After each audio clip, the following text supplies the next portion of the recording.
Tener una vivienda propia y convertirla en un hogar sigue siendo parte del proyecto de vida de muchas familias.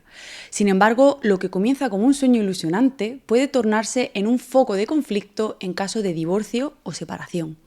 La familia, como la sociedad en general, no para de evolucionar y plantear nuevos interrogantes que el derecho de familia debe dar respuesta. En torno a la vivienda familiar son muchas las preguntas que nos pueden surgir más allá de quién se queda con la casa. Por ejemplo, ¿qué sucede cuando ambos padres comparten la custodia de los hijos? ¿Puede alguien seguir usando una vivienda alquilada después del divorcio? Y en el caso de que la casa sea propiedad de un pariente distinto, ¿qué sucedería? Hoy, en INEAF Hablando, queremos aclarar algunas cuestiones clave relacionadas con la vivienda familiar. Para ello, contamos con la presencia de Ana Marqués, abogada especializada en Derecho de Familia y Sucesiones, con más de 7 años de experiencia. Inició su carrera profesional trabajando en una firma de abogados de Madrid y desde el año 2021 ejerce por cuenta propia en su propio despacho en Málaga. Además, es socia de la Asociación Española de Abogados de Familia y ha sido nombrada vocal de la Junta Directiva del Grupo de Abogados Jóvenes del Ilustre Colegio de Abogados de Málaga. Bienvenida, Ana, y muchísimas gracias por acompañarnos hoy aquí. Gracias a vosotros por la invitación. Bueno, la verdad que el tema que nos trae aquí, yo me imagino que debe ser de los que más quebraderos de cabeza os da tanto a ti como abogada como a tus clientes, que llegarán muy preocupados con qué va a pasar con la vivienda, ¿no? Efectivamente, llevas razón, porque una de las medidas que hay que fijar en un procedimiento de divorcio, ya sea de mutuo acuerdo como contencioso, es el uso de la vivienda familiar, y por lo general en España la vivienda familiar es el patrimonio más importante de todas las personas.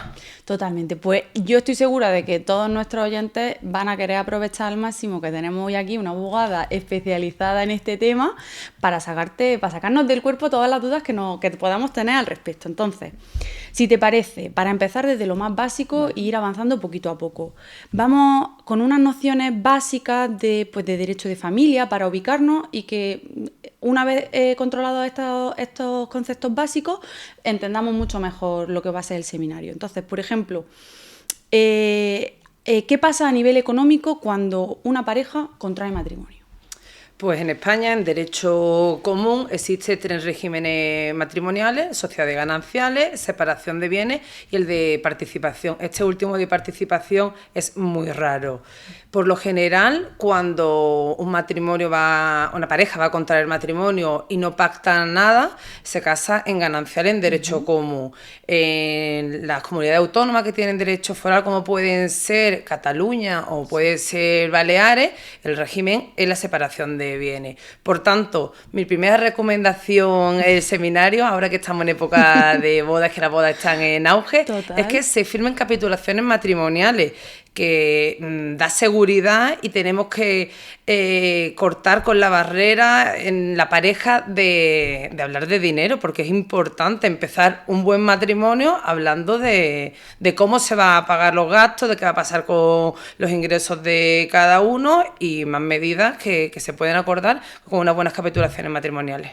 Pero que invite a que firmen capitulaciones no quiere decir que animes a la separación de bienes, ¿o sí? ¿O No, efectivamente, hoy en día la mayoría de los matrimonios firman separación de bienes porque los dos miembros de la pareja trabajan, y es lo más frecuente, pero no significa que tienen que firmar separación de bienes obligatoriamente. De hecho, unas buenas capitulaciones matrimoniales se detallan muchos más conceptos, incluso si se renuncia a una pensión compensatoria, una indemnización de 1.438, pero ahí no vamos a entrar porque eso daría para unos cuantos seminarios. Vale.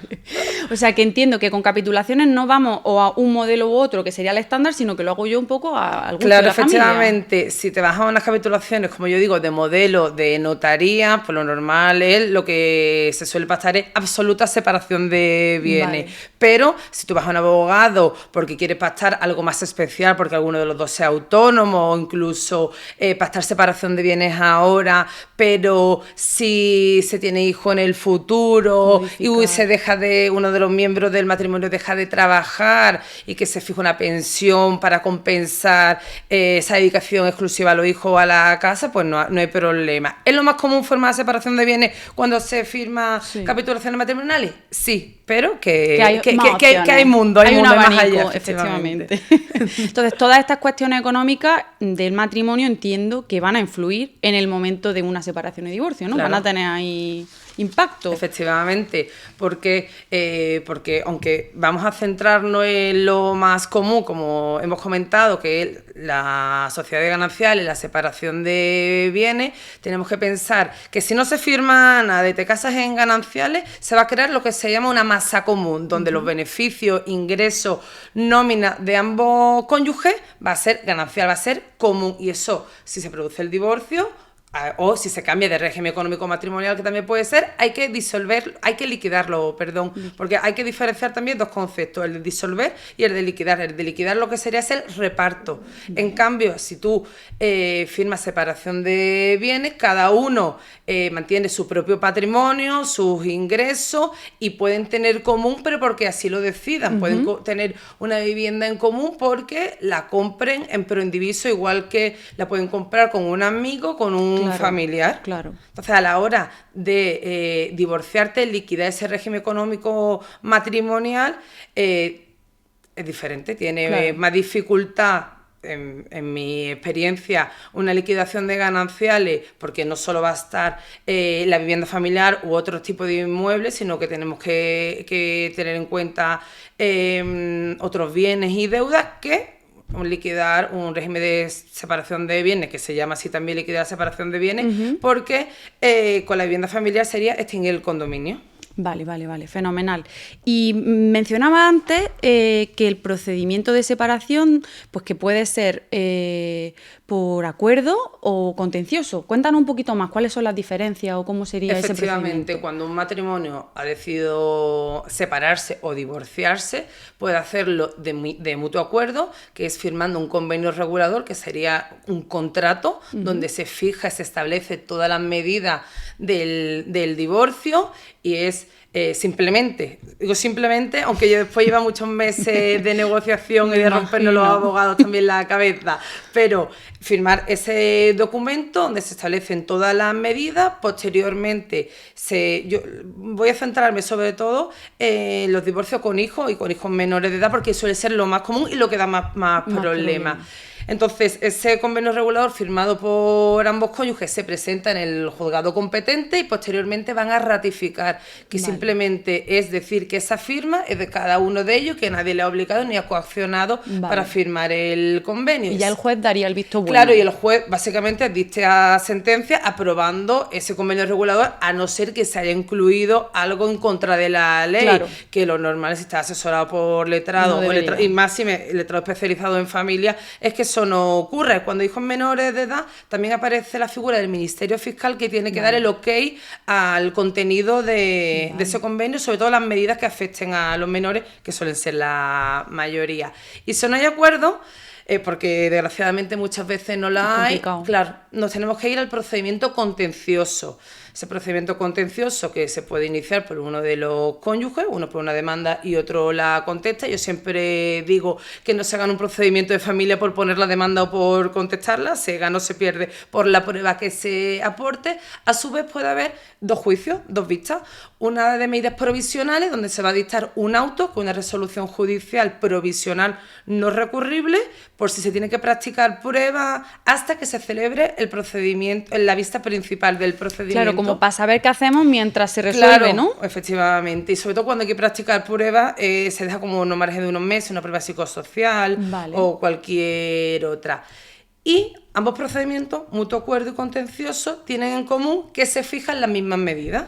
Y esas medidas son separación o divorcio, que hoy en día es muy raro una persona que se separe, tiene que ser muy mayor, ideológicamente que le choque mucho, pero por lo general... La palabra divorcio casi le cree rechazo, o típico, me ha pasado, matrimonio mayor de 80 años que decide separar, ya no aguanto más, tal, pero tenemos 15 nietos en común, entonces, bueno, me divorcio. totalmente respetable. O sea, me separo, ¿no? Perdón, eso, me separo, disculpa, eso, sí. Yo siempre inclino al divorcio, pero lo respeto todo, y sobre todo en casos así. Claro. Otras medidas a fijar, la patria potestad, que normalmente es compartida, tiene que ser casos muy graves donde el ejercicio de la titularidad se le dé solo a un progenitor, que esté desaparecido, que esté en prisión, cosas muy graves. O sea, porque quitar la patria potestad a un padre Sí. es como que ya que le quitan el carnet de padre, por así hablarlo, ¿no? Sí, o sea, es lo estoy algo- hablando muy rudo, ¿no? Pero No, llevas razón. ¿Por qué? Porque estamos acostumbrados a escuchar la custodia compartida, que de hace un año está de moda, y la patria potestad la tenemos aparcado. No Claro. sabemos la importancia que tiene, y es muy importante, porque las decisiones importantes, relevantes en la vida de los hijos menores de edad, Claro. son patria potestad. Es decir, cambiar de domicilio, o sea, de domicilio no me refiero de casa de una calle u otra, No, no, de ciudad, de municipio, la matriculación en un colegio, otro. que el niño vaya al psicólogo, la expedición de pasaporte, todas esas Decisiones importantes. son patria potestad, y en Claro. defecto de acuerdo entre los cónyuges tienen que pedir autorización judicial, y que Vale. un juez valore no si el niño se va a matricular en este colegio o en otro, sino a qué progenitor le da la potestad para matricular al decidirlo. niño conforme las pruebas que aporte. Vale. Pues continuamos. Sí, es que ahí el Sí, inciso. no, la verdad es que, bueno, me parece muy interesante porque me gusta mucho mi trabajo, pero... Sí. Pero por eso, porque diferencias custodia es al final, en la operativa, ¿no? Custodia, yo siempre digo que es el tiempo que tú pasas con tu hijo Sí. y decisiones que toma, que el niño se acuesta a 9 de la noche, el niño come macarrones o el niño lleva hoy una camiseta verde. Decisiones del día a Sí, día. La sí, patria sí. potestad son decisiones importantes de la vida. Entonces, pues... Si me la quitan, yo ya no tengo ni voz ni voto en eso. Claro, efectivamente, el progenitor que tenga el ejercicio exclusivo de la patria potestad puede hacer y deshacer prácticamente lo que le dé la gana con el niño. Ahora me voy a una ciudad, ahora me voy a otra, o lo cambio de colegio, Claro. ahora yo creo que el niño está mal y lo someto a un Ya no tratamiento tiene que ponerse psicológico. de acuerdo con nadie. Total, además es muy típico, por ejemplo, en las matrículas del cole, ¿no? Las matrículas del cole, ambos progenitores tienen que firmarla. Cuando no se ponen de acuerdo, la firma de uno de los progenitores se sustituye por una resolución Claro. judicial del procedimiento que hemos comentado antes. Vale, pues entonces, por Reordenar. concretar, efectivamente, las medidas que se tienen que fijar en un procedimiento de separación o divorcio de mutuo acuerdo contencioso: separación o divorcio, patria potestad, custodia, que puede ser exclusiva de uno de los dos progenitores o compartida, es un régimen de visita, que va a depender de ese tipo de custodia que hayamos establecido, tanto si lo tiene un progenitor con una visita más amplia para el otro, como en custodia compartida, que hay bastante sistemas, no es solo semanal, sino puede ser por días alternos con pernocta, puede ser quincenal. También es muy importante, a mí me gusta repartirlo, además de las vacaciones, que los niños suelen tener más vacaciones que los adultos, Semana Santa, verano y Navidad, los días especiales. Los días especiales son los cumpleaños de los niños, Día del Padre, Día de la Madre, en familias donde se celebran santos también, en ciudades donde la feria es muy importante también se puede repartir la feria. Entonces, eso tú lo puedes solicitar tanto en tu demanda o contestación del procedimiento contencioso como en el convenio regulador. La medida estrella, el tema de nuestro seminario, el uso del domicilio familiar. ¿Dónde van a vivir esos niños?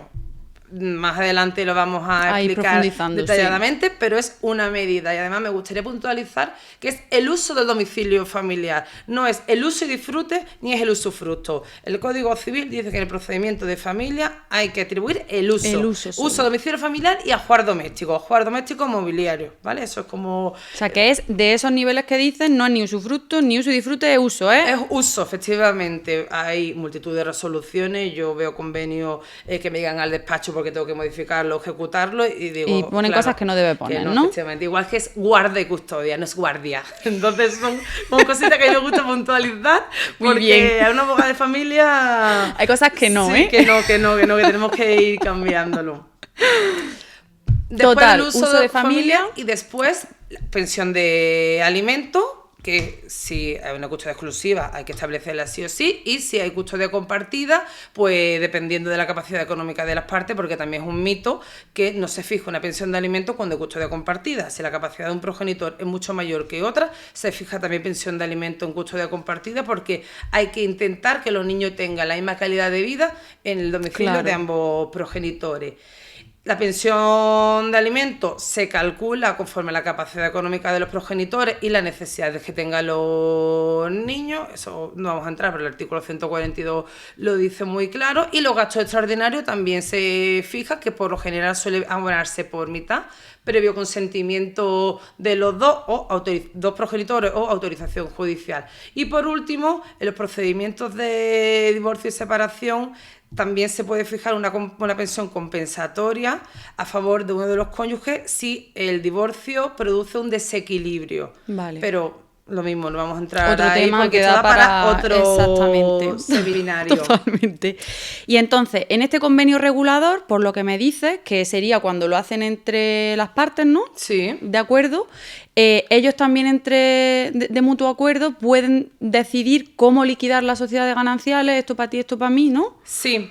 El convenio regulador, que es lo que yo llamo un traje a medida, su artículo 90, además de todas las medidas que hemos nombrado anteriormente, permite liquidar el régimen económico matrimonial. Entonces, la gente suele aprovechar para liquidar sobre todo la sociedad de gananciales. Claro, ya que nos ponemos de acuerdo en todo cómo vamos a gestionar a partir de ahora, pues ya... Sí, es como para cerrarlo todo del tirón. No es obligatorio, es decir, tú te puedes divorciar de mutuo acuerdo con un convenio regulador y a los años, a los meses o nunca liquidar la sociedad de gananciales. Si es de mutuo acuerdo, ya te tienes que ir a notaría y hacer una escritura pública. Si no hay acuerdo, te tienes que ir a un procedimiento contencioso que es bastante complejo, complejo y largo, porque a su vez tiene dos fases, una fase de inventario y otra fase como la propia de liquidación. O sea, que tú te puedes divorciar y mantener tu sociedad de gananciales con tu exmarido. Sí, porque el divorcio disuelve la sociedad de gananciales, pero no la liquida. Digamos, liquidar es el reparto. Vale. A mí me gusta contarle a mis clientes de una forma como muy práctica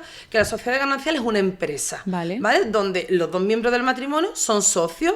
Entonces, cuando tú eres socio al 50% de esa empresa, tú vas comprando cosas o vas adquiriendo deuda y es de los dos, es de la empresa. Vale. Cuando esa empresa quiebra, llega el divorcio, todos los bienes y las deudas de esa empresa hay que repartirlo, hay que liquidarlo. Vale. Como es un concepto un poco complicado, con este ejemplo, la gente yo creo que se ve mucho más claro. Fenomenal, Ana. Pues yo creo que nos ha quedado una buena introducción de clase magistral de Derecho de Familia, y ya entrando un poquito más en el tema que nos trae hoy aquí, vamos a intentar definir qué quiere decir o qué se entiende por el concepto jurídico de vivienda familiar. Vamos a explicar eso un poquito.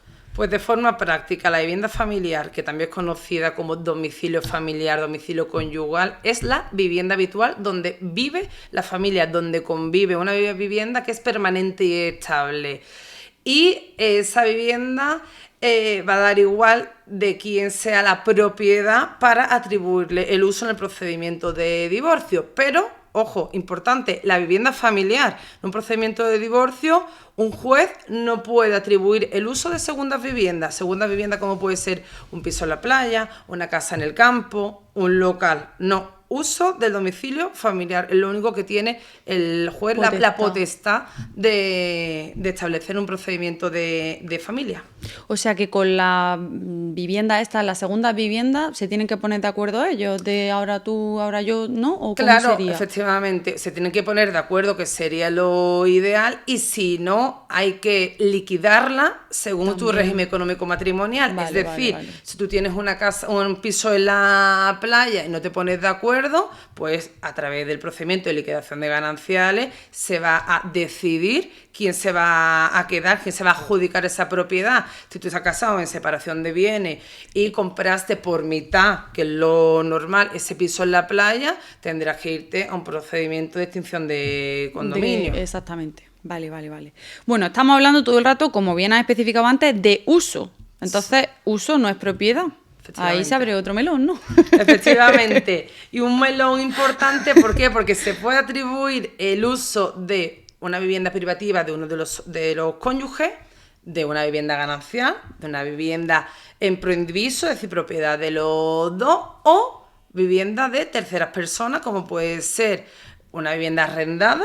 Claro. Y también atribuir el uso de vivienda propiedad de los abuelos, que eso suele ser muy común, al menos en España. Bueno, Ana, pues yo creo que ya nos queda claro qué es vivienda familiar, qué no es vivienda familiar. El siguiente paso ya sería ver a quién se le atribuye, ¿no? Si a un cónyuge o a otro, en el momento de la ruptura matrimonial. Entonces, para empezar, se me ocurre, a ver, cuando hay hijos menores y la custodia la tiene atribuida de manera exclusiva uno de los progenitores, ¿cómo se atribuiría? ¿O qué tiene en cuenta el juzgado para atribuirlo a uno o a otro? El juzgado tiene en cuenta el Código Civil porque lo dice claramente en el artículo 96.1. Está fácil, efectivamente. Entonces. En otros casos, como veremos, no. Pero justo sí. Está clarísimo, que el artículo dice que cuando existen hijos menores se tienen que quedar el uso de la vivienda familiar los hijos en compañía del cónyuge, del progenitor a quien se le atribuya la custodia. Una cosa que sí me gustaría matizar sobre el uso, porque hemos hablado y vamos a seguir hablando, es que el derecho de uso es personalísimo, es decir, no se puede ceder, es para que lo disfrute el titular de ese uso. Y volviendo a la custodia exclusiva y al uso del domicilio familiar, esto es así porque lo que se intenta proteger en todo momento son los derechos de los menores, no los derechos de los propietarios, que se entiende que son mayores de edad. Aquí lo importante siempre son los menores y su bienestar. Por eso hasta la mayoría de edad se le atribuye a ellos. En caso de que haya hijos con algún tipo de discapacidad y esos alcancen la mayoría de edad, pues el juez valorará, según las circunstancias, el plazo que se podría ampliar a partir de esos 18 años que cumpla el hijo. Vale, o sea que como el uso se atribuye al menor, o sea, ese disfrute uso es para el menor. Y si ese menor tiene la custodia de un único progenitor, pues que van en pack, ¿no? Que es para el progenitor que tiene la custodia, ¿no? Es para el menor y el progenitor que quede en su compañía. Vale. En realidad el uso es para el menor de edad. Vale. O sea que el menor de edad tiene que vivir con su padre o con su madre. Vale. Y si hay varios hijos, ¿qué pasa? Porque entiendo que van cumpliendo la mayoría de edad en momentos diferentes. Sí, el uso se extinguiría cuando el niño más pequeño cumpla la mayoría de edad. Los demás hermanos, siendo mayores de edad, si quieren ellos, se pueden quedar allí, porque una vez que tú cumples 18 años ya desaparece patria potestad, desaparece custodia, pensión de alimentos no, hasta que sea independiente económicamente, y tú ya con 18 años decides si quieres vivir, por ejemplo, con tu madre en esa casa que tiene atribuido el uso todavía por tu hermano, decides irte a vivir con tu padre, con tu pareja, según circunstancias. Vale, pero tendría derecho a mantenerse ahí. Podría vivir, porque su hermano y su madre siguen teniendo el uso. Vale. Bueno, pues hemos visto el caso de menores de edad con custodia exclusiva de un progenitor. ¿Y qué pasaría si la custodia es compartida? Pues igual que he dicho que en el anterior caso el Código Civil es muy claro, en este no lo es. Aquí no. Entonces, mira que se reformó hace un par de años, pero no.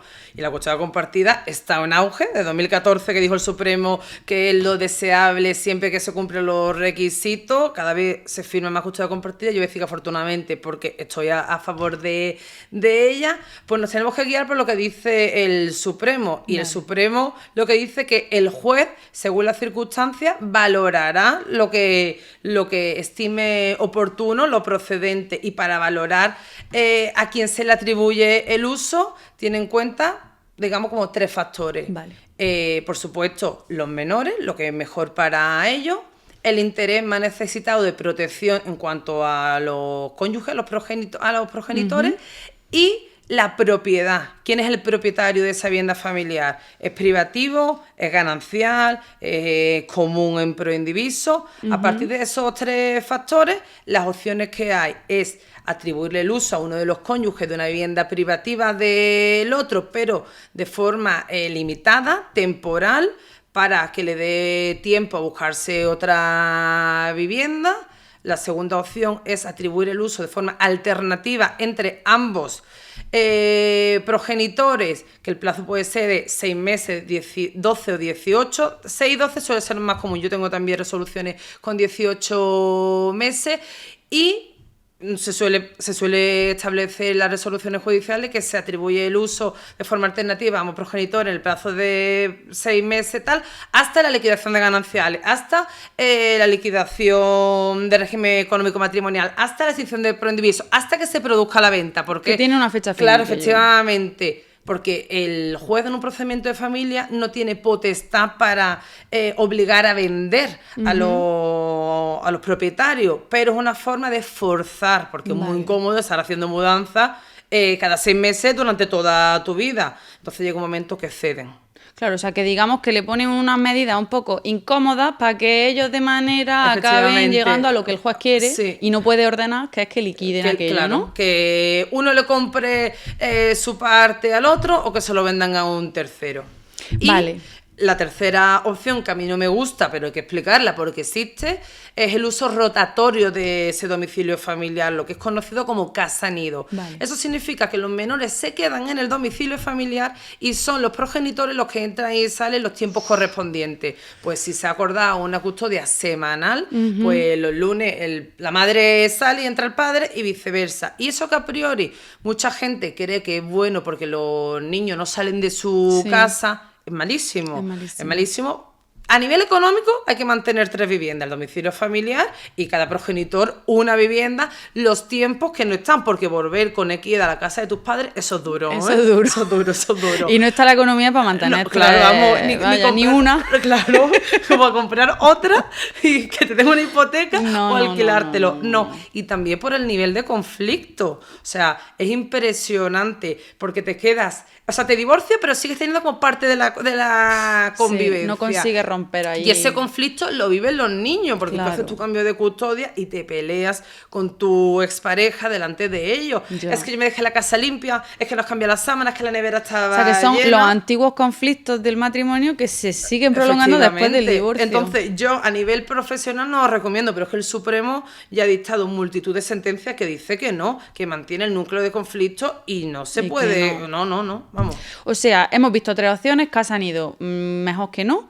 Y luego las otras 2 opciones, que o bien se le otorga al cónyuge más necesitado, pero de manera temporal hasta que se apañe otra cosa, o de manera alterna, que también me comentabas que un poco al final quieren forzar. Entiendo que la única opción óptima de todo esto es que al final se liquide la casa, ¿no? Efectivamente. Es lo único que... O sea, cuando tiene custodia compartida, o uno le compra su parte al otro... o hay que venderla, siempre que la propiedad sea común. Si no es común y te atribuyen el uso porque tú eres el más necesitado de protección por tus circunstancias, ese tiempo uso tiene que ser temporal, limitado, no sé, 1 año, por ejemplo, que en 1 año te dé a ti tiempo a buscarte otra vivienda, pero no se puede condenar al cónyuge propietario a no disponer de vivienda porque a lo mejor su capacidad económica sea superior. Claro, sería demasiado gravoso, entiendo. Sí. Bueno, pues vamos a otro caso. ¿Qué pasa cuando no hay hijos o los hijos ya son mayores de edad y ya están un poco, por así decir, fuera de la ecuación? Pues justo sigue la misma línea que la pregunta anterior.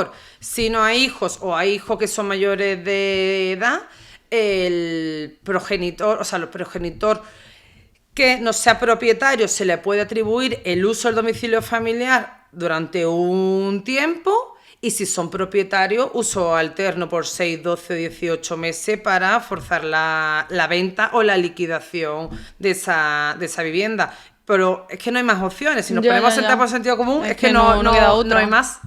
Y para decidir si a uno o a otro, ¿qué va a tener en cuenta el juez? ¿A qué circunstancias va a valorar o qué va a tener en cuenta para decir, pues tú tienes el interés mayor que el otro? Claro, si tú necesitas más protección que el otro cónyuge, pues las circunstancias personales, patrimoniales, laborales, como puede ser la edad, el trabajo, capacidad económica, y con capacidad económica me refiero tanto si tiene ahorros como el tipo de trabajo y el sueldo que ganes, y también, por supuesto, si cuenta con una vivienda privativa o no, por sea herencia, por donación o incluso porque algún familiar le permita vivir en su domicilio. Todas estas circunstancias hay que valorarlas, pero... Insisto, aunque un cónyuge sea más necesitado de protección, el uso hay que limitarlo, porque Sí, que si tiene no, que esto no puede ser tener una fecha indefinido, fin, que una claro, persona claro, claro. no pueda acceder ni tener disposición de su casa porque tenga más capacidad económica. Una ayudita, sí, Claro, pero... claro, que al final la propiedad también es un derecho que hay que Claro, proteger, ¿no? La efectivamente. propiedad Porque tiene de su esa título. vivienda. Claro, claro, claro. Fenomenal. Bueno, ya decía yo antes en la introducción, ponía yo un caso que es que la verdad me llama a mí especialmente la atención, porque hemos hablado hasta ahora de que la vivienda es propiedad de uno, es propiedad de otro, pero ¿qué pasa si se determina que la vivienda familiar es una casa donde estamos de alquiler los dos? ¿Se puede determinar que ahí me quedo yo o se queda él y no sé, por cuánto tiempo? ¿Eso cómo sería? Sí, pues a ver, el cónyuge al que se le atribuye el uso, Sí. aunque no sea titular del contrato de arrendamiento, puede permanecer en esa vivienda si se le adjudica, se le atribuye el uso sin autorización del arrendador. Vale. Eso se regula en el artículo 15 de la Ley de Arrendamientos Urbanos, con las mismas condiciones que en ese contrato inicial de arrendamiento que firmó su pareja. Eso sí, es muy importante que en el plazo de 2 meses desde que tiene la resolución judicial se lo comunique al arrendador. Vale. Y no especifica la forma de comunicarlo, sino como de forma fehaciente, tal. Y yo siempre recomiendo un burofax. Vale. Es lo más práctico. Cuando tú tienes tu sentencia de divorcio donde se te atribuye el uso, tú se la envías al arrendador y le dices... Básicamente, mira, me he divorciado, me he separado, se me atribuyó el uso porque tengo hijos menores o nada, te adjunto la sentencia y sin problema. Pero al final el alquiler va a funcionar igualmente. O sea, quiero decir, el propietario de esa vivienda, el arrendador, si en un momento dado pues tiene la necesidad de meter a su hijo en esa casa, ¿podrá sacar a esa familia o es como que de pronto ya esa familia está protegida? No lo sé, no tengo ni idea. Bueno, habría que estudiarlo porque, por ejemplo, para desahuciar o para extinguir, romper ese contrato de arrendamiento por necesidad propia de una familia, hay que haberlo incluido en ese contrato de arrendamiento Claro, en una claro, de las claro, cláusulas. claro, sí. Entonces, dependiendo de ese contrato de arrendamiento, lo que diga, pues se podría ver, pero en un primer momento no hay problema en atribuir el uso del domicilio familiar en un procedimiento, o sea, Claro. el uso del domicilio familiar de una vivienda arrendada a una vivienda de alquiler en un procedimiento de familia, porque sobre todo en grandes ciudades como puede ser Madrid es muy común. Claro, o sea, al final entiendo que con lo que estamos diciendo es que aunque yo no estuviera en el contrato, como se me ha otorgado el uso, es como si estuviera en el Sí, contrato. y no ¿no? necesito autorización del Claro, arrendador. pero que el contrato de arrendamiento va a funcionar como uno Sí, normal. Y con se lo extinguirá mismo- cuando se tenga que con extinguir. las mismas condiciones, Exactamente, efectivamente. vale. Que no Digamos es que no sustituye. Eso es, pero no pensemos que ya es como, ay, ya no puedo sacar yo a esta familia de aquí, ¿no? No es eso, es que claro, la gente... Y más con los problemas que hay con los desahucios. Por eso. Nos está escuchando algún arrendador y dice, madre mía, Sí, cómo sí, se me sí. divorcian los inquilinos. Bueno, y el otro caso que yo también mencionaba y que también decías tú antes, ¿qué pasa en ese caso de unos abuelos que han puesto a disposición pues de su hijo y su mujer, o al revés, de su hija y su marido, con todo el cariño del mundo, esta casa que tienen a su disposición para que vivan sus nietos, y ahora se divorcian? ¿Qué pasa ahí? Caso tipiquísimo, pues que si se le atribuye el uso al cónyuge que no es el hijo de los propietarios, Al hijo político. claro, esos propietarios van a interponer un procedimiento de desahucio por precario, porque no tiene título y no tiene por qué soportar a esos inquilinos. Y lo que viene seguido de eso es que el progenitor al que se le atribuyó el uso ponga un procedimiento de modificación de medidas para aumentar la pensión de alimentos. Si ya había una, aumentarla, y si a lo mejor no había porque se negoció todas las medidas de, oye, me quedo con la casa, 0 euros, entonces no pague pensión, tal, ahora a lo mejor hay que fijarla, porque cuando se calcula la pensión de alimentos, una de las, como yo digo, las partidas que hay que tener en cuenta es lo que dice el Código Civil, habitación, y habitación lo que es una casa. Pero ya es habitual. ¿No? Yo Sí, es habitual. O sea, que me parece como... Es habitual porque la vivienda cada vez está más cara, Ya, entonces claro. Hay muchas familias, ¿no?, donde los padres tienen 2 viviendas, a lo mejor es la vivienda de la playa de ellos, Sí. pero ahora se va a convertir la vivienda familiar de esos del niños, hijo. su nieto, al y final. hubo un tiempo, bueno, no quiero meterme en eso ahí porque a lo mejor es demasiado específico, de que se hablaba si era precario o comodato, pero no es un precario, eso ya la jurisprudencia lo ha dejado O sea, claro, claro. que al final los abuelos están estamos en este ejemplo, están teniendo un piso alquilado sin cobrar nada porque están allí, pero bueno, es que por eso yo te digo que me choca, porque al final, bueno, sí, que son tus nietos, ¿no? No sé, bueno, ya está, sí, no me sí, quiero pero meter... ellos muchas veces no piensan, son mis nietos en plan, es mi nuera o es mi yerno, y ya... Eso cuando hay conflicto entiendo que es más... Y encima o ha metido o piensa meter a su nueva pareja. Y también pasa mucho, bueno, dependiendo también de los pueblos, municipios, que incluso estén en el mismo edificio, son un edificio familiar. Claro, es que no, hay mil casuísticas, es que esto es... No, desde luego que... Claro. Imagino que en todas las materias, pero en familia la casuística es inmensa. Yo siempre digo que cada familia es un mundo, que suena como un poco el logo marketing tal, pero es que cada familia es un mundo, o sea, yo no sé cuántas familias he divorciado y siempre digo... No, o sea, no hay dos familias iguales. No se repite una historia. No, poco. Bueno, pues visto ya todos estos distintos escenarios de cómo se atribuiría la casa, vamos a que ya está, pues los hijos y el cónyuge al que se le haya atribuido viviendo en esa casa, y de ese uso se derivan unos gastos. ¿Qué pasa con esos gastos? ¿Quién los va a pagar? ¿Quién no los va a pagar?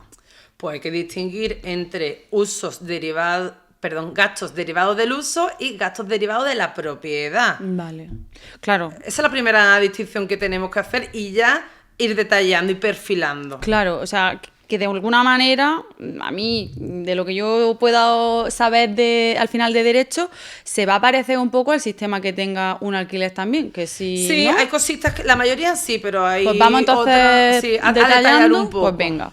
Pues, por ejemplo, los gastos de suministro, el agua, la luz, ¿eso quién lo va a quien tenga atribuido el uso? Yo digo el usuario. Claro, si yo lo gasto, Claro, lo consume, lo que no tendría sentido es que una persona que está fuera, que a lo mejor está incluso pagando la hipoteca, ese domicilio familiar, además te paga los suministros, porque cuando es menores de edad y se ha fijado una pensión de alimentos, para calcular esa pensión de alimentos se ha tenido en cuenta los gastos de suministro. Entonces, claro. La persona que vive, el usuario, con sus propios ingresos y con la aportación del otro en pensión de alimentos, tiene que hacer frente a los gastos de suministro y a la tasa de basura. Claro, porque se ha tenido en cuenta previamente y ya si se ha hecho las cosas bien, se ha calculado. Yo siempre cojo un Excel y ahí se calcula todo hasta el mínimo detalle, que después tú no fijas una pensión de alimentos que esté ahogado. Claro. Y entonces, la cuota de comunidad y las derramas que se puedan derivar así extraordinarias de esa propiedad.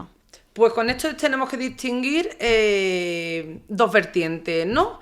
Un juez en un procedimiento de familia puede indicar que sea el usuario, el cónyuge al que se le atribuye el uso, que abone la cuota ordinaria. Pero si no lo dice, se entiende por las audiencias provinciales de todo el país prácticamente, que se tiene que pagar por mitad como propietario. Por mitad. Sí. Bueno, claro. Si fueran propietarios... Si no se dice nada, es decir, en un procedimiento de divorcio, el juez puede acordar que la cuota de la comunidad ordinaria lo haga el progenitor a quien se le atribuyó el uso en compañía de los hijos. Pero si no se dice nada, claro, se entiende que por mitad, porque son propietarios. Igual que pasa con las derramas extraordinarias. Las derramas extraordinarias se tienen que pagar por mitad, porque es un gasto inherente a la propiedad. Bueno, por mitad, y si fuera de uno, del que sea propietario. Mejor dicho, estamos dando por hecho siempre por mitad. En proporción... claro, también. Claro. Que a lo mejor tiene un 20... Lo que pasa es que por lo general, sobre todo en los matrimonios, se compra por mitad y la hipoteca por mitad. Pero si se ha comprado y en el título, en tu escritura, estás 40-60, pues esa proporción va a ser por los gastos también derivados de la propiedad. Claro. Y en esa misma línea, el impuesto de bienes inmuebles, el IBI, ¿qué pasaría con este? El IBI, otro gasto junto con el seguro de hogar que es inherente a la propiedad. Porque además tiene sentido, porque pensamos que tenemos una vivienda, ya no un procedimiento de divorcio, sino otra, y tú la disfrutes o no la disfrutes, el IBI lo tienes que pagar. Y el seguro de hogar igual. Totalmente. Claro. Y el seguro de la hipoteca también. Claro, tiene todo el sentido del mundo, claro que sí. Y en el caso de reparaciones necesarias de esa vivienda, ¿quién las debería asumir? Pues las reparaciones que sean para conservación, mantenimiento, todo eso corre a cuenta del usuario porque se está desgastando la vivienda por el uso diario, el otro está fuera. En cambio, si se quiere hacer una obra para aumentar el valor, ahí ya sí que tienen que abonarlo por mitad. Tienen que abonarlo, vamos a decirlo ya bien, en proporción al porcentaje de propiedad que tenga. Y esto suele ser complicado cuando uno de los dos está fuera, que tú le digas... Quiero hacer una piscina, que así el día de mañana vendamos la casa y lo podemos vender por tanto más, porque dices, no, el día de mañana veremos si hacemos la piscina, pero ahora mismo que tú tienes el uso y yo estoy fuera, sí, la casa va a aumentar el valor, pero es que tú también vas a disfrutar la piscina. Entonces es muy raro que se pueda acordar de mutuo acuerdo los gastos de mejora para que aumente el valor la casa. Y decías tú también, mencionabas el préstamo hipotecario. ¿Qué pasaría ya con ese gasto? ¿Quién lo afrontaría? Pues tienen que afrontarlo en proporción a lo que se fijó en la escritura de compraventa, bueno, mejor dicho, en la escritura de constitución de la hipoteca. Lo que pasa es que aquí sí suele dar problema cuando uno de los dos deja de pagar la parte correspondiente. ¿Por qué? Porque los préstamos hipotecarios por lo general suelen ser solidarios. Entonces uno deja de pagar, pero es que el banco va contra los dos y ante una posible ejecución hipotecaria uno abona la totalidad, la parte que le correspondería al otro, y la vía que tiene es por repetición, ¿no? Para que le devuelva lo que ha pagado de más. Pero además, la hipoteca es bastante importante en los procedimientos de familia porque muchas veces se quieren llegar a acuerdos y hay voluntad de acuerdo por las partes, pero no se consigue por el banco, porque porque el banco tiene que dar su ok para liberar al otro de la hipoteca. Claro, que perdería a una persona contra la que yo firmo ir, una hipoteca hace aquí años, tengo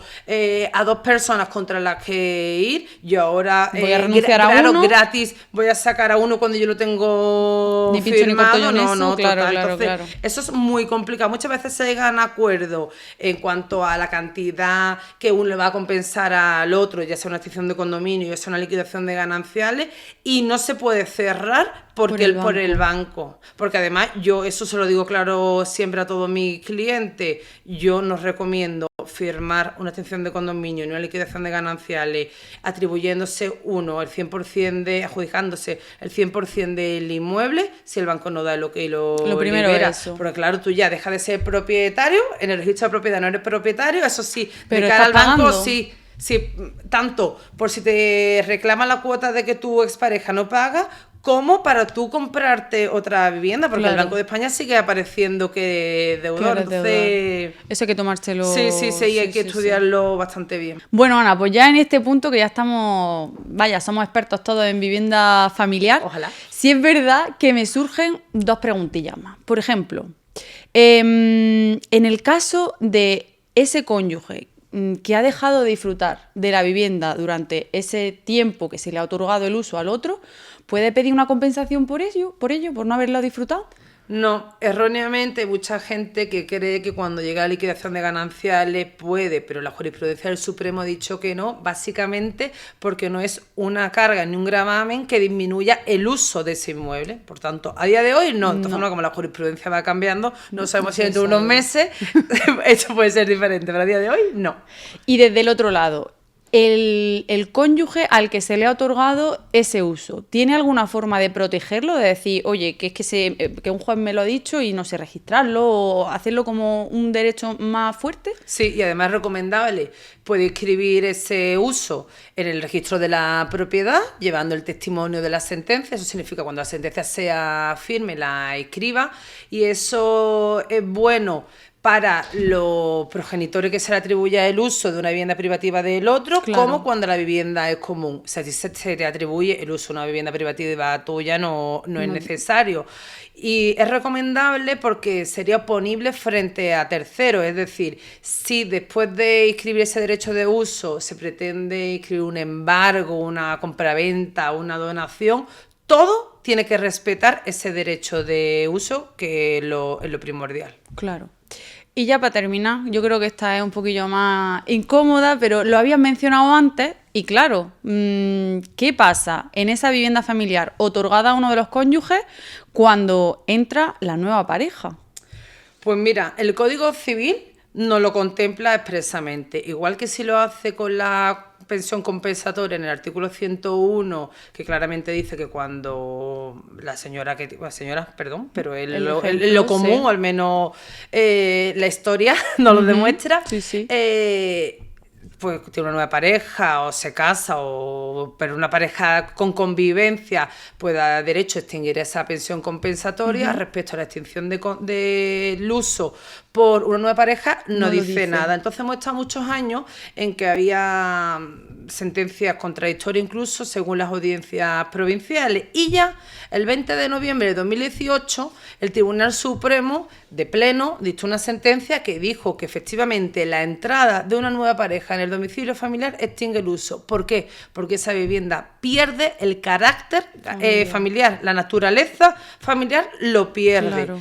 Porque es muy duro un propietario que está fuera, que está pagando su hipoteca, incluso una pensión de alimentos, a su vez otra hipoteca o un alquiler, ver cómo una persona ajena a la familia está disfrutando de su propiedad. Claro. Entonces, antes de que se dictara esta sentencia, que fue un antes y un después, además salió muchísimo en prensa y los detectives se han forrado, tengo que decirlo, porque era una prueba típica. Claro, tú pones una modificación de medida para extinguir ese uso y tienes que probar que existe una persona conviviendo, y la prueba, por mucho que tú aportes testificales o de vecinos, es la foto del detective, claro, o incluso yo tengo un procedimiento en el que he llevado a las dos partes, se me ha aportado fotos del buzón de correo donde se veía que estaba el nombre de la otra persona, pero la prueba clave siempre ha sido el informe de detectives.